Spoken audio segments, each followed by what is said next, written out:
Hello, and welcome to the Empowerography Podcast. This is a platform created for women's voices to be heard and a place to share their stories, journeys, and successes with the world for the purpose of helping other women who might be on similar journeys. We are empowering women one episode at a time. I'm your host, Brad Walsh, so kick back, grab one of your favorite beverages, and enjoy the stories.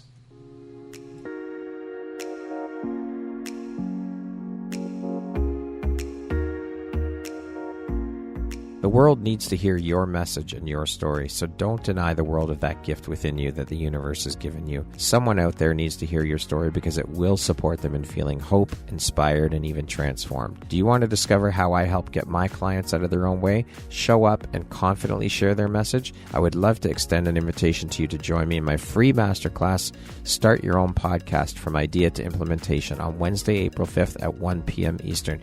You can find the registry link in the show notes. Hope to see you there. Hello there, Brad Walsh here, your host of the Empowerography Podcast. Today, my guest is Puja Shah. She is an award-winning author, a poet, the president of the Shah Foundation and Exploration Foundation. Welcome, Puja. I am so happy to have you here. How are you doing today? Good. Thanks for having me. Well, good morning for you because you're on the left coast in California in that sunshiny state. So welcome. I'm very happy to have you here, and I'm really excited about our conversation coming up and diving into all the beautiful light you shine out into the world through the work you're doing and sharing a bit about your story and your journey. So with that being said, let us jump in. Now, I know you wear few other titles. You are also the co-founder of Deep Origins. You're a yoga and meditation teacher. And of course, last but certainly not least, you're a mother. That is exhausting just thinking about all those titles.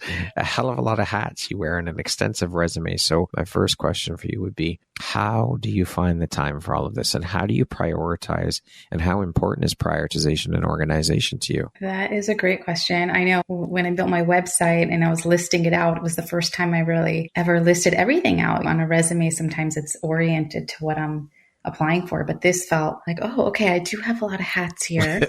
And I love how you mentioned mother. I think many times that is not left up to as a profession or whatever we want to call it. But for me, first and foremost are my kids. I had a really busy healthcare career, I guess you can call it. Before becoming an author, I was traveling for the state of California. It was an amazing experience for me in public health, but it took a lot of time away from my kids. It took a lot of time away from my passions. And so when someone asks me, how do you do it all now? When I look back, I think this sounds crazy, but I feel like I have figured out how to break some sort of time-space continuum because I'm just doing what I love. Finally, I'm doing what I've stepped into, my Dharma, my purpose. And I think when we do that, all of these hats I wear, at least for me, becomes effortless. I know it sounds like a lot, but it doesn't feel like it because I have the energy for it and I have the vitality. I mean, today's International Yoga Day, the prana, we call it the life force. All of that is just flowing through me. So there are moments where it's overwhelming, don't get me wrong, but it doesn't feel like an overwhelming place to be. So yeah, I hope that answers your question. Yeah, it makes it easier when you step into that flow and that space of authenticity because you're doing what you love. So it doesn't feel like work. It's not work. Exactly. It's just being.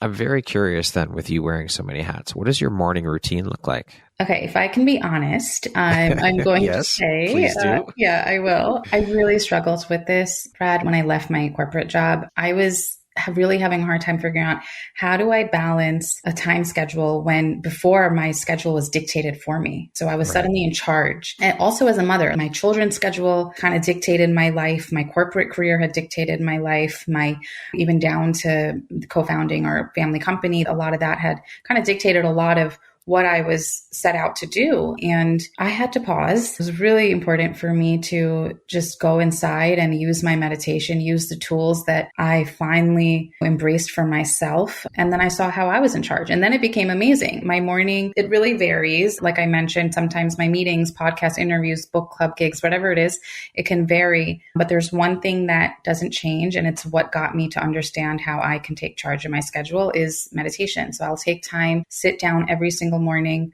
close my eyes. I have an altar. I have different goddesses and gods, sacred geometry, things that I feel connected to and important to me in my life. I'll light incense. I will just connect to gratitude and to my intention. And that just gives me this really important outlook and allows me to prepare a schedule that works for me in my day as I listen to what I need versus listen to what's dictated outside of me. So organization is super important to me. And however, without this, I think even my organization was just scatterbrained. I needed to really just pause for a second. And that's what I do every day. And this, I'm assuming, is a non-negotiable. I have to do it. If I need to drop the kids off early one day, I will still come back and I will just sit down. And even if it's 5 minutes, I have mornings where I have 20 minutes to myself to do that. Sometimes very rarely will have an hour. But when I do have that, I embrace it. I'm grateful for it. And if I don't have it, I know that I need at least 5 minutes and I will take it. Because if I don't, I know what can happen. Just to my mental state, I feel like I just go without taking that moment to pause. And then I'm just doing versus being. And like we talked about in the beginning, I have to operate from the place of being. Otherwise, I can't create. I can't be the best mom. I can't do any of the things that are very important to me. Absolutely. And so you briefly mentioned you had a career in healthcare. So I'd love to hear a little bit more about that, like what that was for you before making the jump into entrepreneurship. Yeah. I, at the time, was a dental consultant for the state of California health plan. I was hired by Delta Dental, a huge corporation in the US. Really what I did in the day-to-day is I wrote briefs on ways we could bring access to care to indigenous populations, areas that were remote. I was speaking at dental schools on this. It was really rewarding since social causes, humanity, these are a big part of my makeup as a being, I think. But I didn't always want to be a dentist. We can unpack this. But I had always wanted to give back to communities. And so I was using my dental degree to do that. Prior to that, I was in a private practice for a while after I graduated and completed my residency. And I was just not happy, mainly because it was not what I had intended to be doing. But also I wasn't fulfilling this need for me to work in community. And so long story short, I ended up in Uganda doing some work at a hospital there with a friend's nonprofit. And it just led me to it changed my life. And then I went to India. And so I spent time overseas doing a lot of work, public health work, but then connecting to what was really important to me, which is what my novel is about, which is girls' rights. And so all of it really came into play. But that was my career. I actually just left that career. It'll be 2 years this fall. So it's very new that I left that career. Congratulations on that. Thank you. And so what was the catalyst then for that transition from working as a medical professional into entrepreneurship? And how hard or easy was that transition for you? Yeah, this is a very deep question. I had to unpack myself. I became a dentist. My parents are dentists and I'm South Asian. My parents are Indian immigrants that came to the US. They came here around on the cusp of the civil rights movement, right when the Immigration Act in the US opened up. And so around that time, there was no race or country barriers. They had opened that up, but they did prefer people who were doctors, lawyers, or engineers from countries like India. And so my parents were around teenagers, I guess, and they were told, well, hey, you have an opportunity to better your life and go to America, the land of freedom and all that. I mean, India was just on its years of freedom from the British. And so I think my grandparents were probably looking at this as an opportunity for my mom and my dad.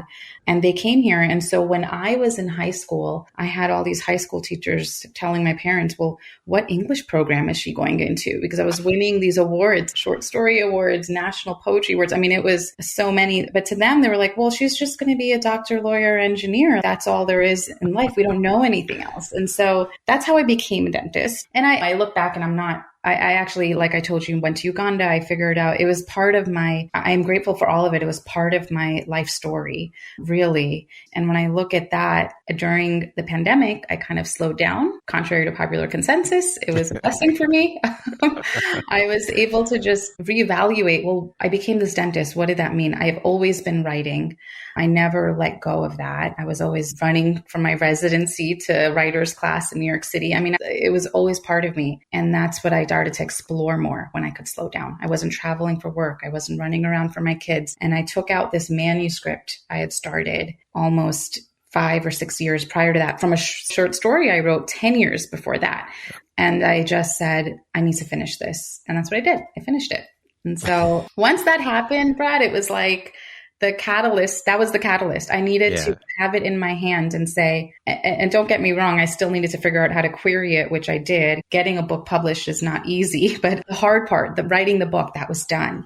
And the even harder part was believing in myself enough to know, well, I can get this out into the world. And so, but once that happened, it was no turning back. I look at that transition and I think it needed to happen. There was nothing I believe in the stars. I believe my connection to the planets. If I look at my astrology, the universe was all kind of moving me to this path and I was ready to embrace it. And so once I was ready, it was like, okay, here you go. Let's keep going. It opens up.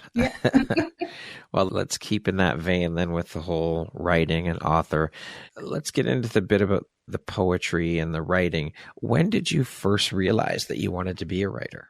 I know. I get this question at some of these interviews sometimes. And the first thing I remember was, let me think of the first memory that I had on when I was writing. And I was in the second or third grade. And I'll back up a little bit. When I went into kindergarten, I mainly spoke my parents' mother tongue, their language, Gujarati, which is a dialect kind of Hindi from India. Okay. And I spoke English, but my parents were like, she'll learn English. And now we know how beneficial that is for kids. But back then they were so concerned. The teachers put me in English as a second language. They were unsure if I would ever learn English. But I had understood all of it. I just wasn't necessarily sharing what I had learned with everyone.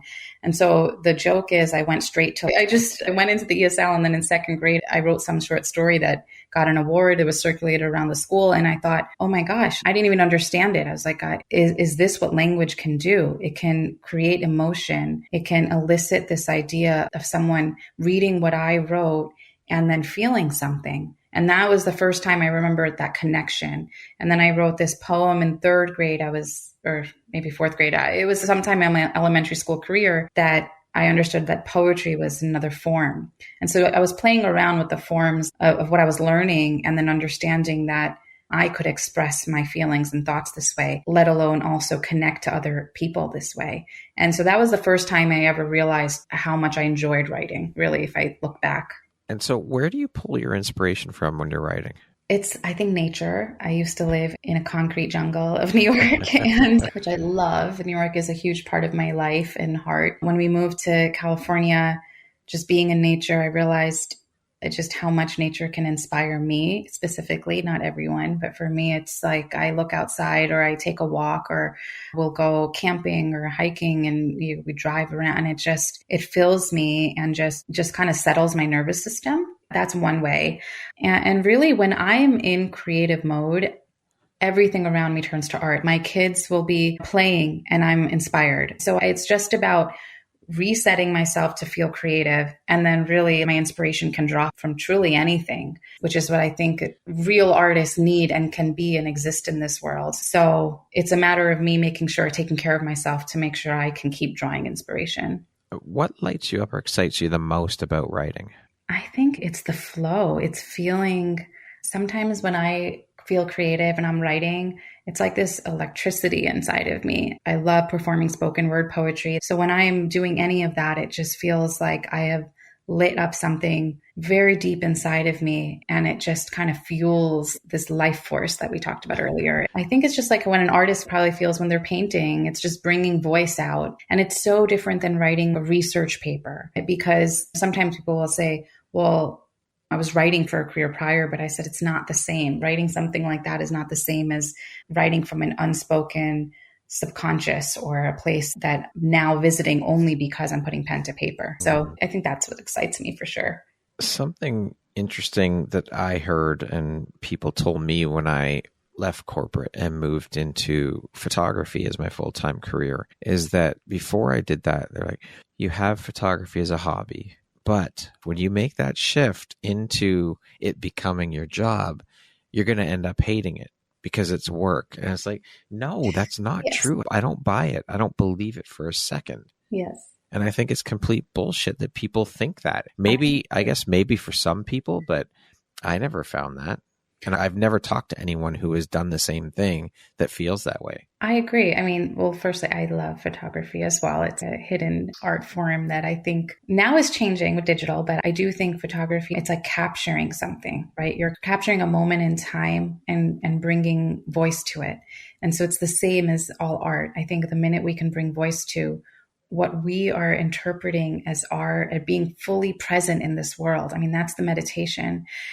That is what we're creating. And so you're right. When we're fully present, that's joy. Whether it's in pain, sorrow, love, happiness, all of it, but you're expressing that emotion. I think that old language of, well, you're going to hate it is because if you're doing it for some other reason, if you're a photographer for maybe, I'm throwing this out there, but like you're working for a company, I have a mug in front of me for a company who makes mugs and you're just not passionate about it. You've lost the passion. You've lost that in you. And so you need to recenter, realign, and then you'll find it again. I think that's the hidden message of, well, if you want to do what you love, don't be afraid of it. Just make sure you keep the passion alive and well part of you.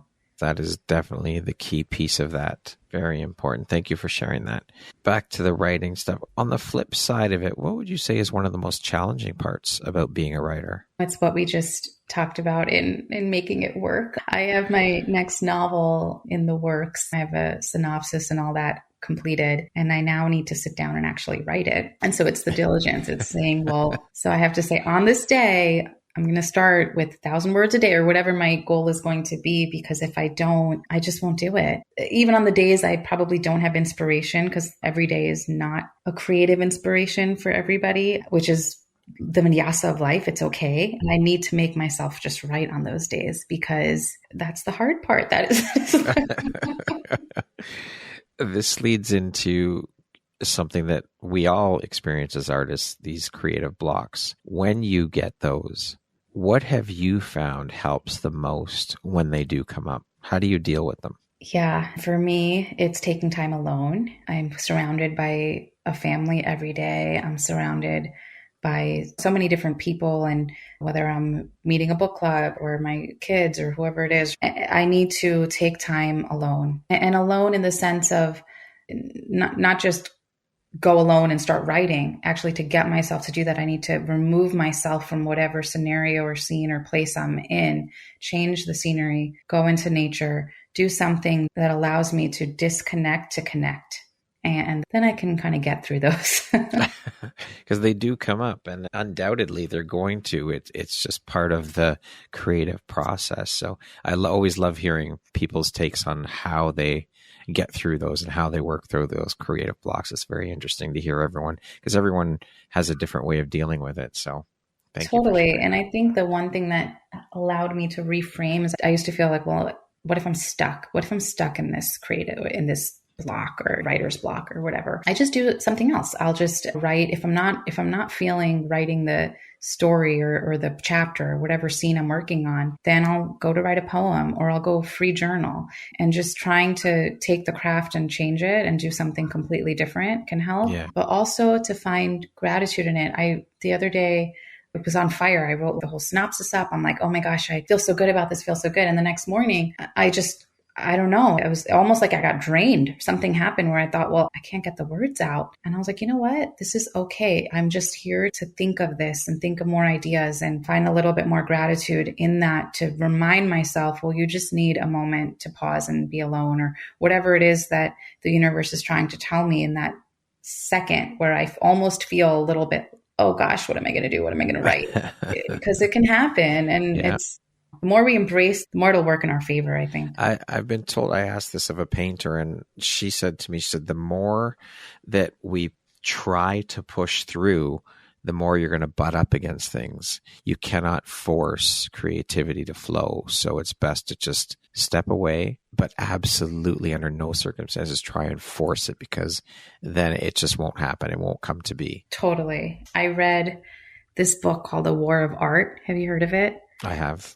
Oh my gosh. And I mean, I read it before I was even an author or working on this. And I remember it's so many quotes from that book, just remember resonating. And I wrote them in my journal. I'll look at that just to try to get through. But I love the premise. And it's written in this way that's almost comical. Like where it was like laughing about how we place so much emphasis on this block of this thing, as if it's a thing, as if it's a mountain we have to move. And really, it's all in our mind. That's right. And we are our biggest hurdles, our own worst critics. So it's clearing that mind space, like you said, taking some time alone and sorting through all of it. Is there anything that you know now, as the author you are today, that you wish you knew back when you first started your journey as an author? Oh, yeah. First, I was humbled. I was humbled on just, number one, the times I fell on the floor and thought I wasn't going to get a book deal, like to go back to that self and be like,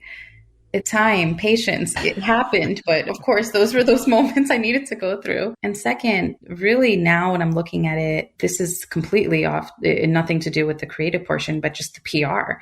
It's so time consuming and I didn't realize it. And I wish I had been a little more equipped. I'm grateful, but it happened so fast and there was so much to sort through and try to understand, well, what's worth it, what's not worth it. And so looking forward in this author career, I am looking for definitely a representation to help me because it has been a whirlwind and I didn't know it. And it happened really fast. And I had a marketing plan, I had it all. And then suddenly it was like just crazy town, which was awesome. But I just, oh my gosh, I didn't know. And I wasn't prepared. And so I think if I were to, I teach some writing courses when I talk to some authors who are looking, I always, I'm like, just carve out time for your PR with your marketing plan. You're not only marketing your book, you're also going to be speaking and just have all of that in your back pocket because it's something I wish I had known for sure. Who are a couple of authors that you look up to, that you like and admire?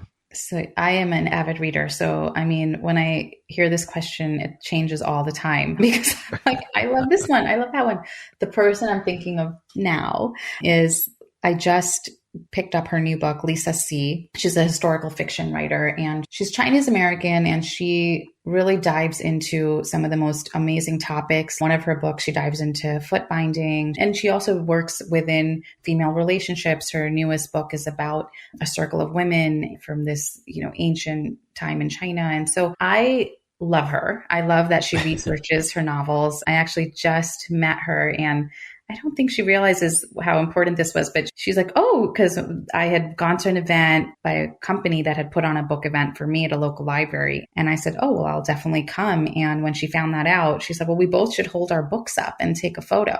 And I felt like a kid in Disney World, like when you first meet Cinderella, she's been one of my favorite authors forever. And here I was next to her and we were holding our books up with each other, exchanging our books. I was like, this is surreal, but she is by far one of my favorite authors. And another author I just finished watching the series is Gregory David Roberts. I don't know if you've seen the Shantaram series. It's so good. And Shantaram is one of my favorite books. And kudos to him for, it's like the book is this thick, but it's so good. And he also wrote another book. So I guess it was an epic moment though with Lisa C. Like that's... I mean, I felt like I literally felt like a little girl. I got in the car and I squealed. I'm like, I don't think I've squealed in a long time. I was like, oh my gosh. That's a beautiful moment. And that's a memory you'll have forever. Totally. So powerful. Okay, let's jump in and speak about your book. Can you share with us the name of the book, what it's all about, when it was released? Sure. So the book is titled For My Sister. It released October 18th, 2022. So this October will be my 1-year book anniversary. It's coming up in a number of months. It's about twin sisters, Amla and Asya. They're 16 years old and they're very close, yet very different, almost opposites. And they are unknowingly trafficked. They come from a very small village outside of Mumbai in India. And they think they're going to go to work and they end up being trafficked by their uncle trusts someone in the hopes of money, which is a very big theme in generational poverty. And they end up in Sonagachi, which is India's largest red light district. They are eventually separated. And so the whole book is a dual perspective from both their journeys on if they will find each other again. I won't give it away, but it is a story about girls rising up. It portrays the world of trafficking, which is not only in India, but all around the world. And I've aligned with a number of causes that are talking about trafficking. What a powerful story. I have to read that book, most definitely. Got to support you, Puja. Thank you. I can't wait for you to hear what you think of it. Now, obviously, this is an incredibly taboo and not often talked about topic, but it is rampant in the world, as you mentioned. It's not just India, it's everywhere. And so many people are afraid to talk about it. They've got their heads buried in the sand, or they just don't even know that it's going on in their own backyard. So I would love to know what the inspiration was for you to write a book on this topic, and why is this subject matter so personally important to you that you would write a book about it? Sure. So my parents are from, like I mentioned, both from India, and my mom actually grew up as one of four sisters. She had no brothers. And this concept in India of having no brothers, no male child it's pretty intense. I mean, my grandfather was luckily this amazing human. One of my mentors, I dedicate in the beginning of my novel to just his name. He was a vice chancellor, which is just, he oversaw a lot of the education in many of the colleges and universities of the state my mother was from. So he would say always, well, I'm going to treat my daughters like they're my sons. And so all of them had education. She was one of just a few that was in a graduating class during grad school of women. And so I'd hear these stories as a kid. My aunt would say, oh, I had no one in me and this auntie were the only women. And so they would say these things to me. And I think it was so different for me as a first generation to be living in a country where that's not the case. However, I started to notice then the ways that in my country, in the US too, there were these kind of double standards. And so it just allowed me to shift my lens. And so I had that early on. And then I always wanted to question. So we'd see things happening. And when I went into university, of course, I was doing my pre-med courses, but I was so drawn to women's studies courses. I was taking all these social justice writing courses. I was really filling my plate to fill my cup. And I took this course. And in my novel, I actually contacted the professor I took these courses with. 20 years later, I contacted her and said, I don't know if you remember me, but your class has changed my life and I'd love to chat. And she wrote back and said, I do remember you. I mean, it came full circle. And her and I had done one of my thesis papers on femicide around the world. And so that kind of got me into this idea of, well, what is happening to girls and women around the world? Why are they second-class citizens? Where did this come from? And that's what drove me right in. Trafficking, initially I had written a collection of short stories on different girls' rights topics. Some included sati, which is when women are thrown into the fire after their husband dies during cremation.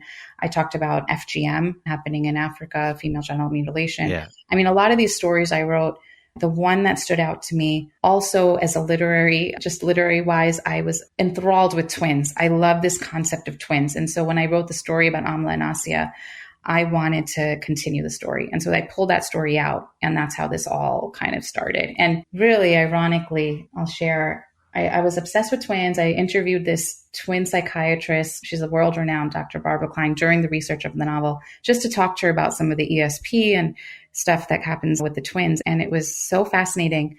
But after I wrote the book, I was doing my first book talk, one of them, and somebody talked to me about, well, they're so different.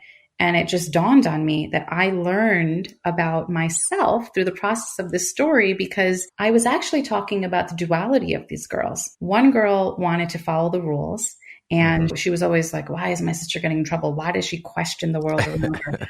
Why is she so, oh gosh. And then the other sister is just constantly, well, why does that happen? Why didn't you let my mom get educated? Or she had all these questions. And that is the duality that I think existed in me as a good Indian girl, quote unquote. And then it exists in all women, I think. So Anyway, I kind of digressed here, but yeah, that was. I love it. No, that was brilliant. I love it. Thank you for sharing that. I would love to know then what your process was when writing this book on such a topic that you chose, and how challenging or how easy was it to write this story, and how long did the process take? I'm sure there were times where it was quite difficult to write because it's such a difficult and taboo topic. So I would love to hear about this.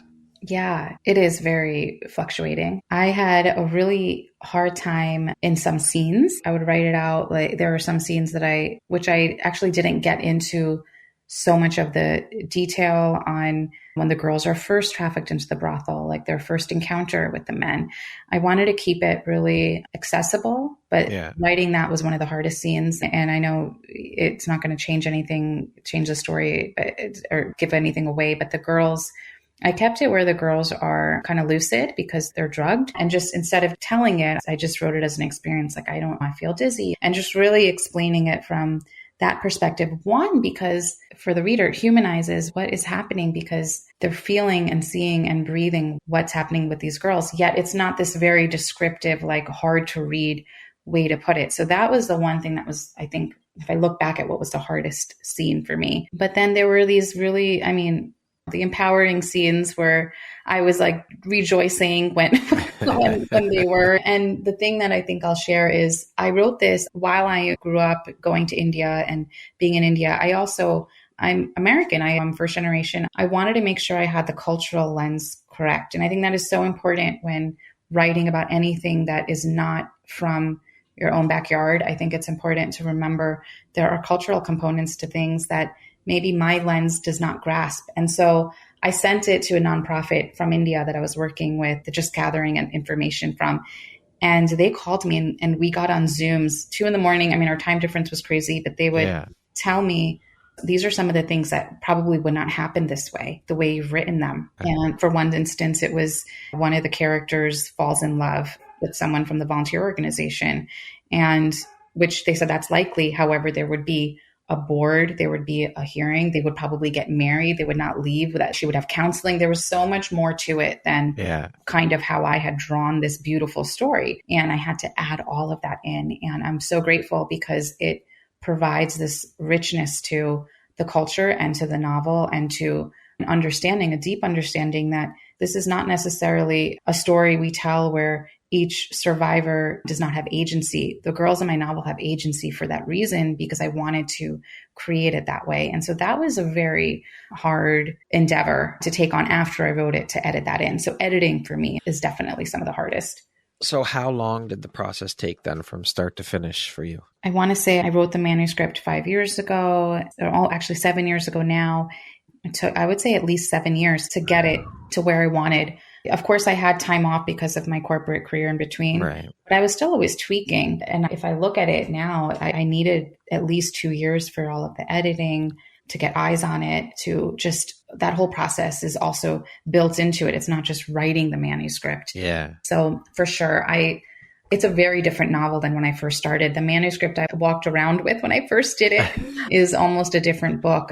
Perspective-wise, literary-wise, I had contacted a very good friend who's a phenomenal author who said, you need to work with this editor just to really see it's beautiful. But she said, it's great to get different eyes on and see how, and actually it was some of the best advice I had gotten when I rewrote it. So I think for any writer out there, to have beta readers, have an editor look at your work, it's crucial. And I didn't know that until I was in it. Thank you for sharing that. Now, in your opinion, keeping with this topic of trafficking, what do you think is the way forward through all this? And how do we even begin to tackle an issue as prevalent and large as this and start making progress here against the traffickers? Because it almost seems insurmountable due to the amount of it going on in the world. It's everywhere.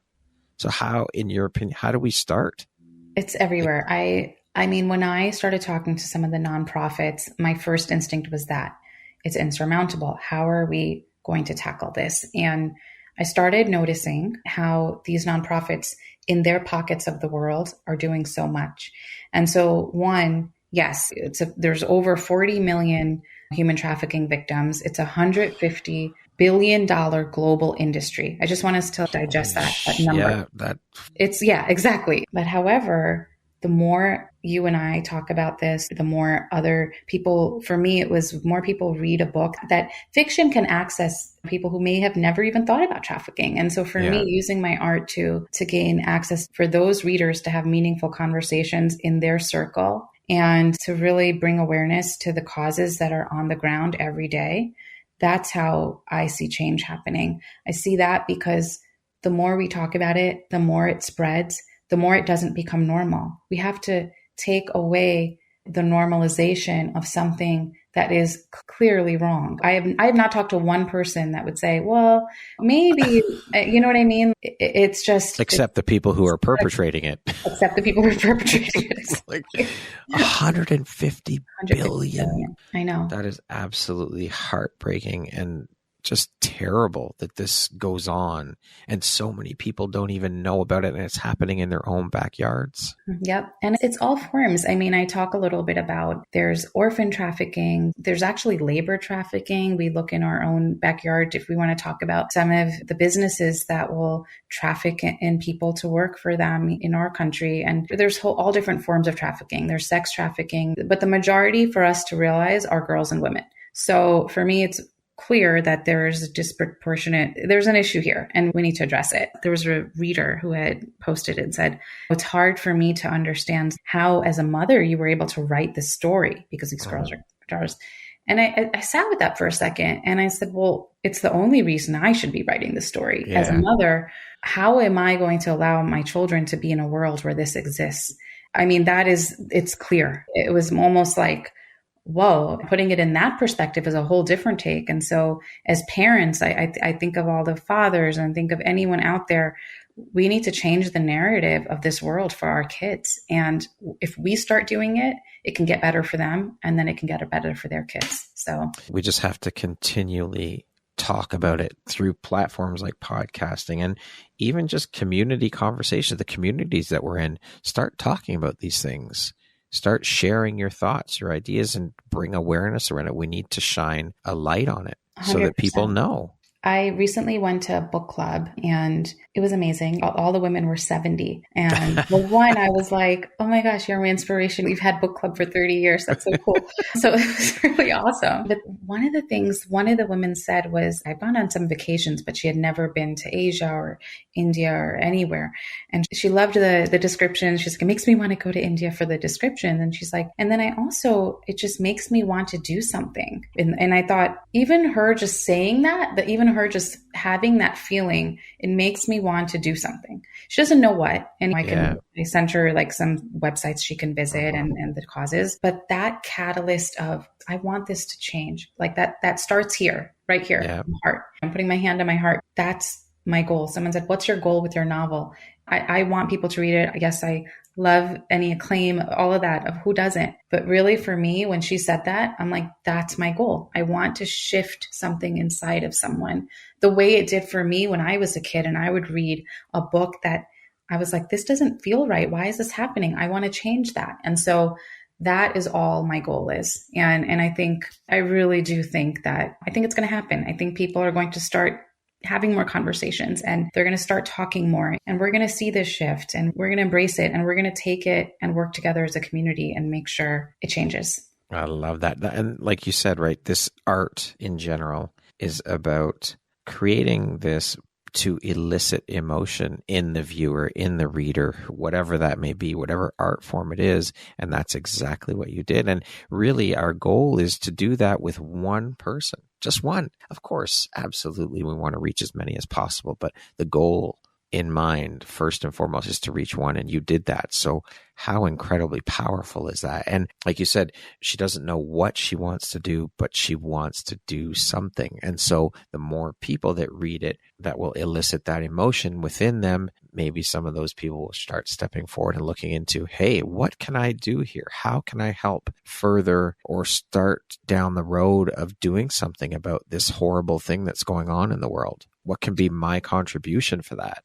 Totally. Banksy, the artist, the graffiti artist. Mm-hmm. We had an exhibit recently in San Diego. We went, of course, I love his art. And he had a quote that was like, art should comfort the disturbed and disturb the comfortable. And I looked at that quote like for a few minutes. I was like, wait, what is, and I realized we talk about these things, trafficking and child marriage. And I realized in that moment, yes, this is not a beach read, whatever. It's not like, I mean, it could be. I read it on a beach. I mean, it's not that mainstream fiction. It's a topic that I think can kind of make people uncomfortable. But if we don't do that as artists, like you said, then to me, I could easily write a beautiful Disney type love story. It's very easy to do that for me because I love love stories. But at the same time, I want to create something that I can leave and look back at and think, like you said, that one person wanted to make a change, or this organization was able to benefit from this and help X, Y, and Z women and girls. It has to be meaningful. And yeah. Let's disrupt shit. That's what it's about. Let's just disrupt shit. Yeah, there we go. Cheers to that. Let's get shit done.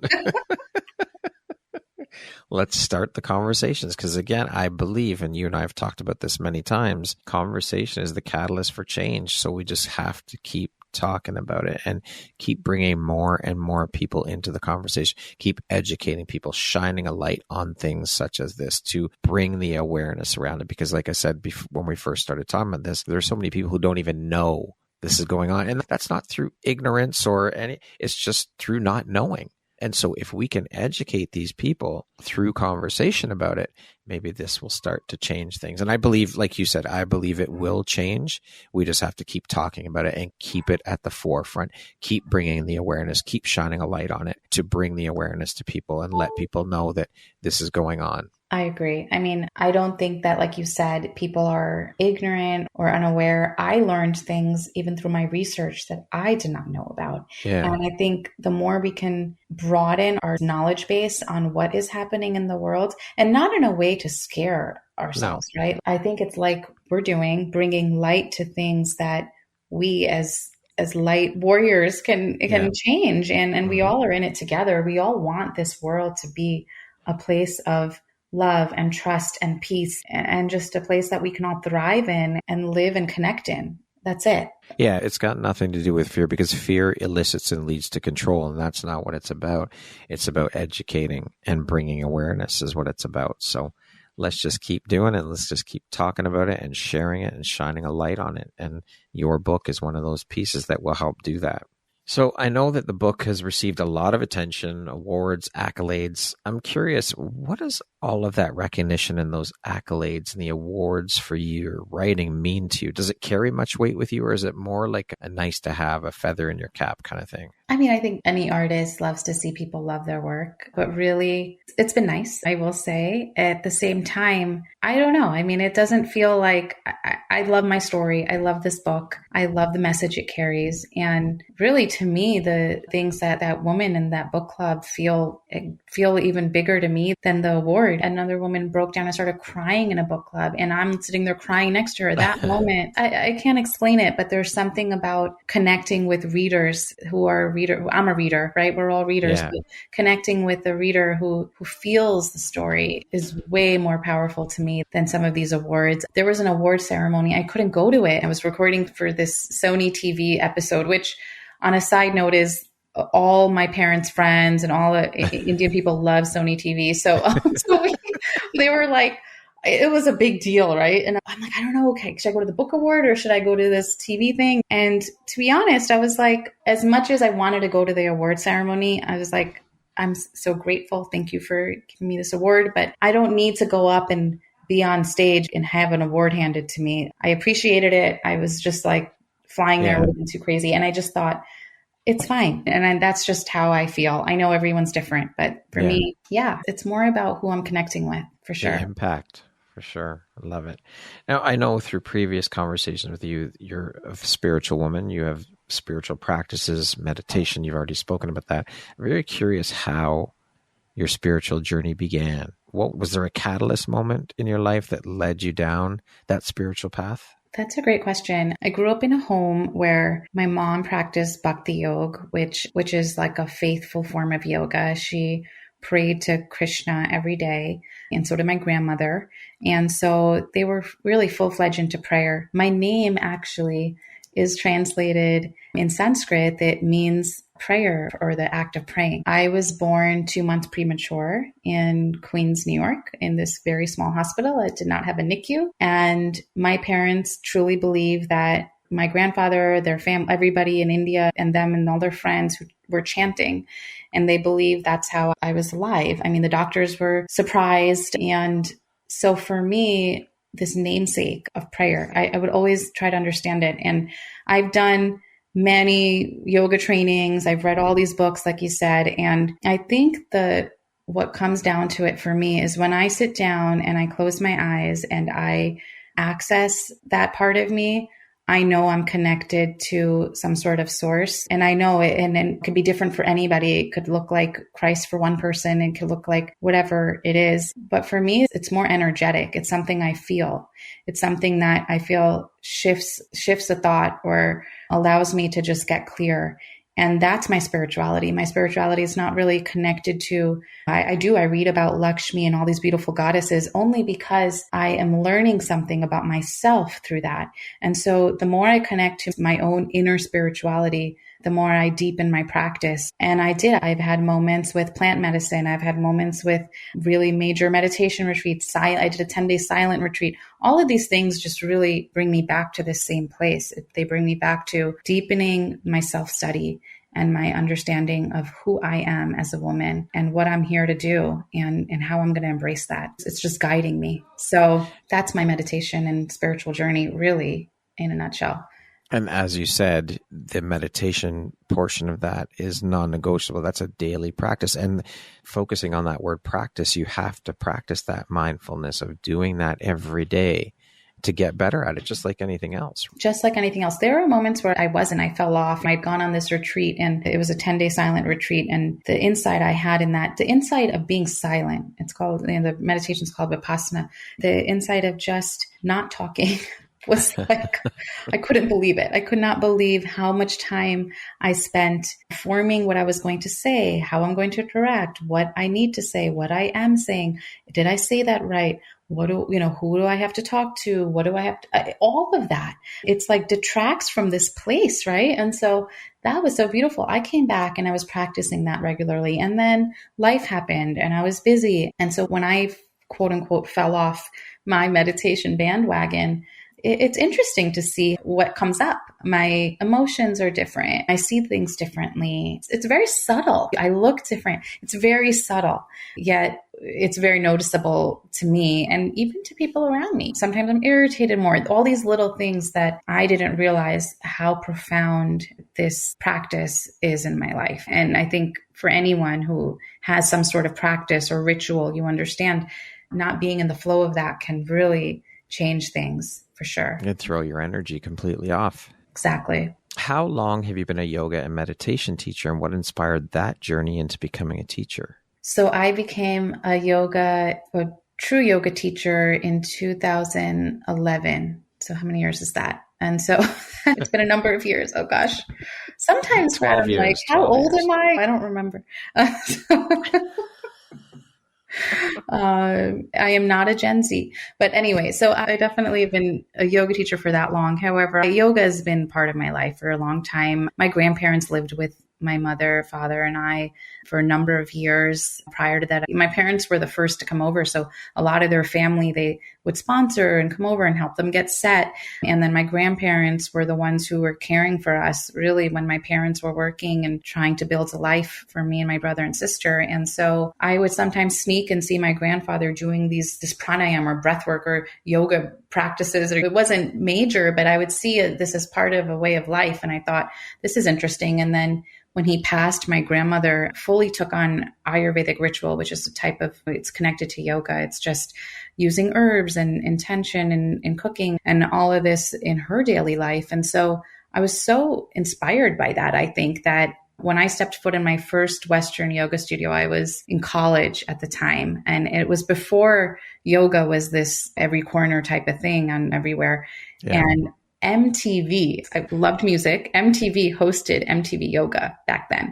I was like, whoa, it's like combining two parts of me, right? And so I was an RA, a resident assistant at my college, which meant I was in charge of the floor. So I was able to get housing for free. And so I called all my residents. I put a sign up and I'm like, MTV yoga in the lounge. And so I had recorded it and we did a video of it. And that was my first class. I was in the front and I was leading it. I was barely 18 or 19, I don't know. And that was when I realized, okay, I really connect to this. And then I just kept going. So the rest, as they say, is history. Yeah. Could you tell us a little bit about the Shah and Exploration Foundations and the work you do through these foundations and what the inspiration was for them? Sure. So this is a 501c3 that my husband and I started many years ago. We wanted to really officialize some of the nonprofit work we were doing. We were already connected to a number of nonprofits, including the one I had gone to Uganda with and just some work I had done in India. We also helped an organization in India. It's a beautiful organization run out of the Gandhi ashram from where my parents are originally from. And they teach all of the teachings of Gandhi on principle of not only nonviolence, but just love all, serve all is their motto. And they wanted to create a music program. They called it Project Ahimsa. And they wanted to have a place where a lot of the kids who were from some of the slums in this one city would be able to come to and learn music and then further advance and study it, whatever they were learning there, and just really keep them off the streets and keep them in school. And so we had raised money and created just a fund to be able to help them get that off the ground and donated that. So after that, both of us knew we wanted to keep this going. So we started the foundation really working on different causes in the beginning. We're now, since both of us have this passion for ancient wisdom, the idea is to utilize ancient wisdom and bring awareness to causes that we believe in. And so we're working on creating causes that align with Ayurveda, which is the ancient science of India, and really more on a modern idea of healthcare. And so we're working with causes there, as well as, you can imagine why, girls' rights. And so we've really just wanting to partner and further make this information available to everyone. So that's where it started. What a beautiful mission. I love it. You're also the co-founder of Deep Origins. Can you share a little bit about that with us? Sure. So my husband actually started Deep Origins and I've been working with him on that. It's a media company. We've done all sorts of different things, but what we currently have is, and where I teach my guided meditation, is a brand of Deep Origins called Project Yourself. And it's all meditation, malas and products and crystals and the things that we know can enhance someone's meditation journey. It's an e-commerce store. However, for a number of years, it was also a meditation course. And I've run a lot of these meditations through that. And so that's the biggest part of Deep Origins, I can tell you. We're also now working on his documentary. My husband's documentary is called The Natural Law, and it's releasing this year. It is based on the science of Ayurveda and why the medical system is broken and why we really do need integrative health. Yeah, it's a whole other podcast. So we're working there. And then I've been aligning with bringing a lot of this girls' education to India. I just actually spoke at a fundraiser for Girl Power Project India. It was in Uganda when I had gone with my friend's nonprofit, which I love. And it's now not only, it piloted in one part of India called Rishikesh, which is a very spiritual, beautiful place. However, really girls' education is needed there. And now it just moved into Uttar Pradesh, which really is a state that is in desperate need of this type of education. So it has been really a beautiful journey for us as a company, a nonprofit, just really working in all these different areas. What incredible and beautiful work that you and your husband are doing together with these foundations. I think it's beautiful. Thank you for sharing that. Yeah, thank you. What do you think your unique skill set or superpower is that's helped you become successful? Oh, this is a good question. I think embracing the fact that I am an artist. And with that, I mean, really seeing the world as beautiful. I really do. I know there are parts that we're talking about that feel overwhelming. But even when I've done some of the nonprofit work, when I am with some of the girls and just looking into their eyes and just sharing a story fictionally, even on two girls who love to sing Bollywood songs and just really embracing the beauty in each person. I think that's a superpower because I just feel like I can connect better and I can really just be heart to heart with someone. And when I do that, it just changes everything for me. So I can imagine the energetic connection with whoever I'm with.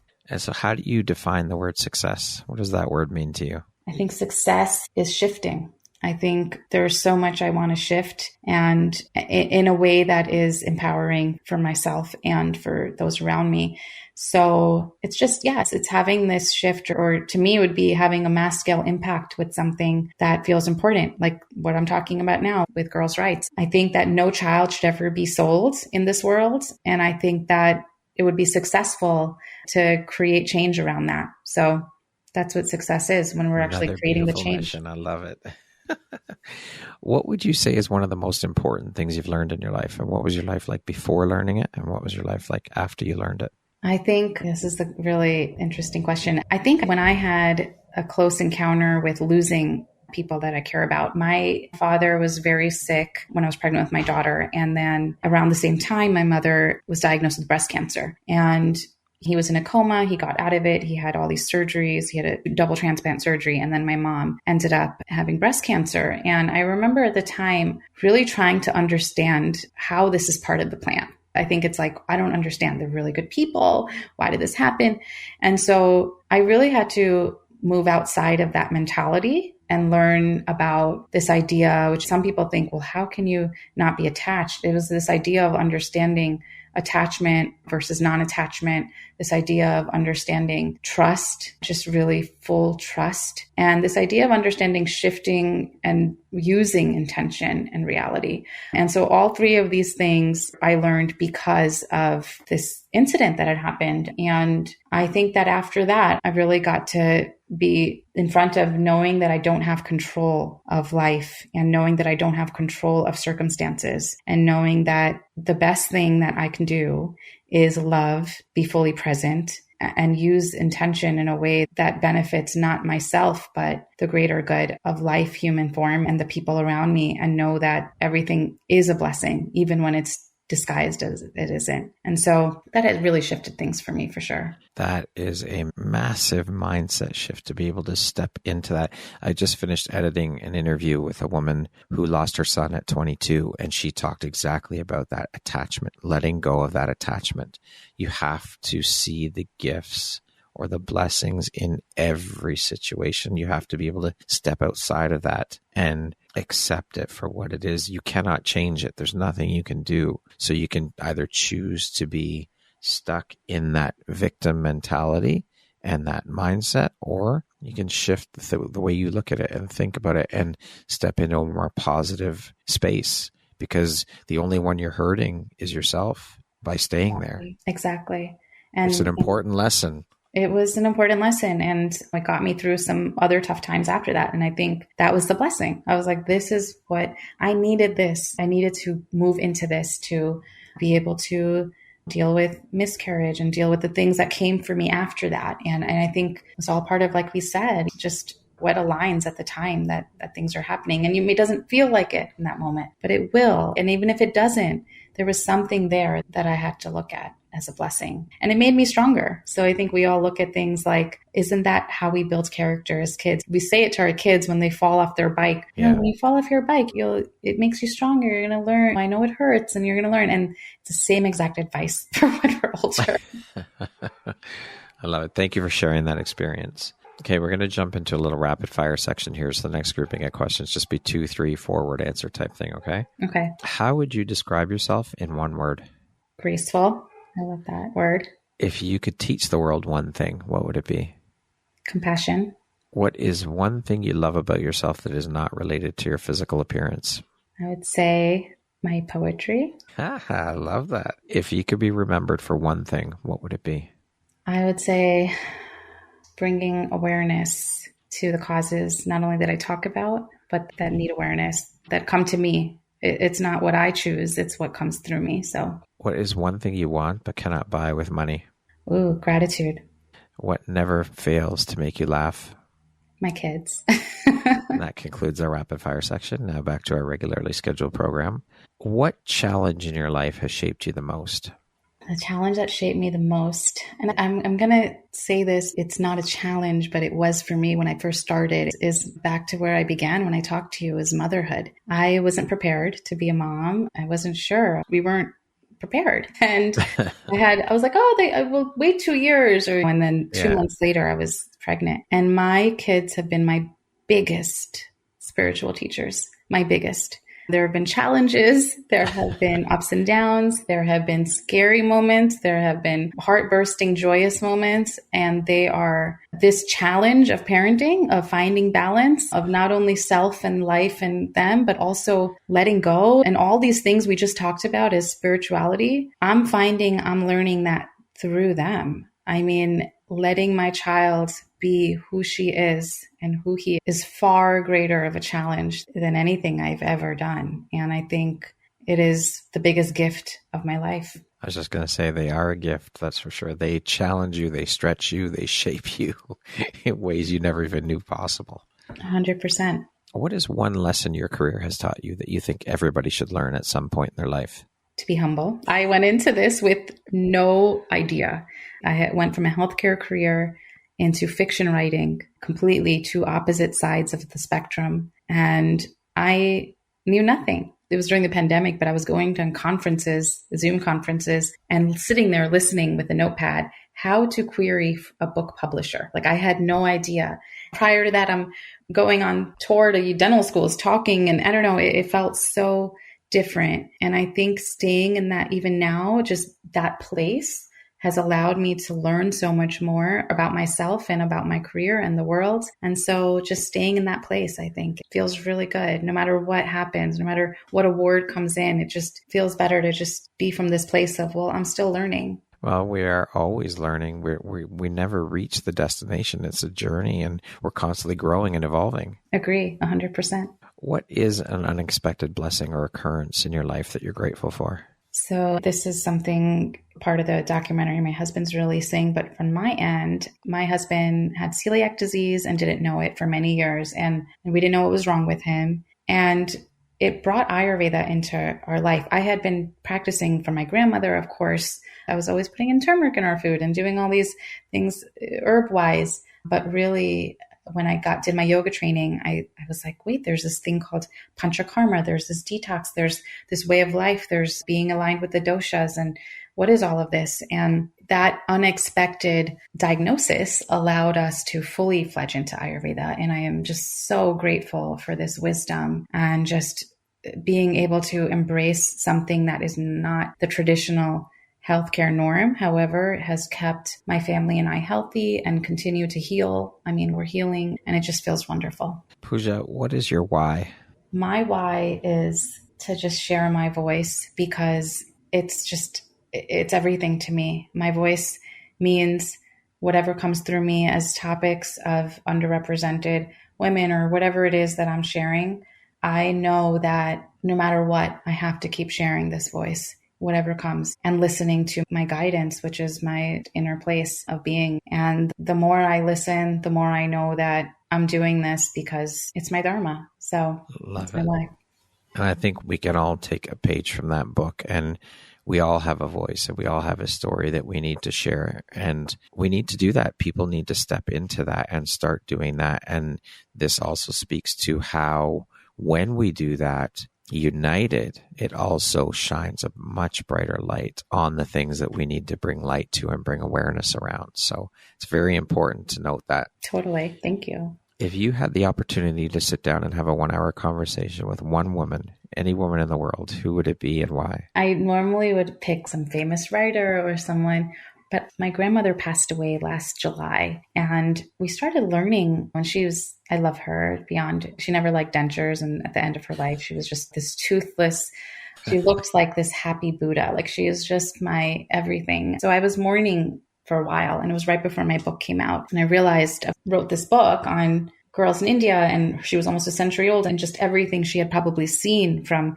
India to America to marriage to raising 4 women and to all the things. And I realized I would love to interview her mother. Like, I want to learn more about my lineage and my ancestor. And it really got me thinking about that. So I think that's who I would interview. Love it. That's beautiful. If you could go back and give your younger self one piece of advice, what would that piece of advice be?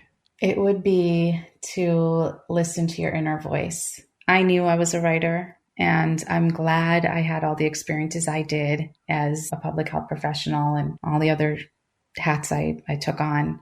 But if I were to go back and look at that 16-year-old girl and who was like, what do I want to do when I get older? And I just look her in the eye, I would say, listen, you know who you are. That's what I would say to her. Lastly, Puja, if you were to deliver your last 30-second speech to the world, your corner of the world, your tribe, your people, what would that last 30 seconds sound like? What words of wisdom would you impart? Oh, gosh. So 30 seconds, huh? Okay. So there's this Sanskrit mantra. It's Loka samasta sukhino bhavantu. And what that translates to is, may all beings everywhere be happy and free, and may the thoughts, words, and actions of my own life contribute in some way to that happiness and to that freedom for all. And I would want to give that saying to everyone to just close their eyes, feel that, and be that. Beautiful. Puja, thank you so much for this incredibly inspirational, enlightening, and beautiful conversation. It's been an absolute pleasure having the opportunity to sit down and speak with you. You are a true inspiration, and you shine such a bright, beautiful light out into the world through all that you are and all that you do. I'm so grateful to be connected to you and to know you. Thank you for taking and making the time to be here with me today and share in your story and your journey and your vulnerability with me. I am honored. So thank you for that. Thank you. Thank you for having me, for this platform, and for all that you do. My pleasure and my honor. Once again, my name is Brad Walsh, host of your Empowerography Podcast. Today, my guest has been Puja Shah. She is an award-winning author, a poet, president of the Shah Foundation and Exploration Foundation, also the co-founder of Deep Origins, and of course, last but certainly not least, a mother. Thank you so much, Puja. I hope you have an amazing rest of the day. Thanks so much.